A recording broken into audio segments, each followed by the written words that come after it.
week about angry military families challenging the acting Secretary of the Navy over the conditions aboard the USS Lincoln as the combat mission against Iran stretches on with no clear timelines.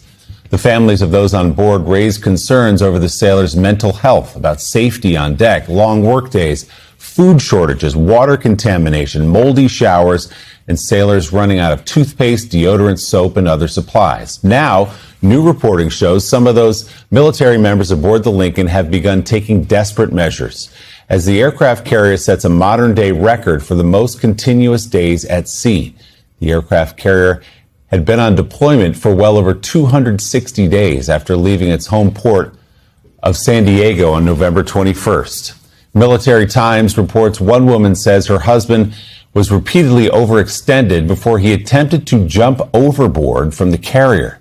She adds that he's scared and remains on medical hold. Another woman tells the outlet her husband was on watch when he saw a shipmate preparing to go overboard as well. She says her husband intervened, calling out to the sailor before grabbing their arms and pulling them onto the deck. This is extraordinary reporting, first from Priya at MS Now, who brought us that last week. Now the Military Times guys going into detail. Since November 21st, they have been out to sea. This is the longest deployment on a ship like that ever.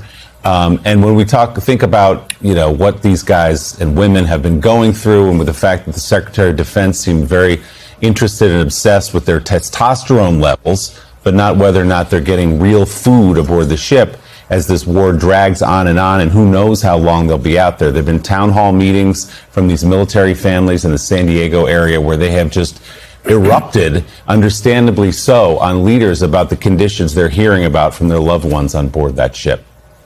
They'll be doubling up the rate the city's inhabitants are losing their bodies. This city just showed you that it's full of people ready to believe in God. Until their spirit breaks completely. See, madness, as you know, is like gravity. All it takes is a little push.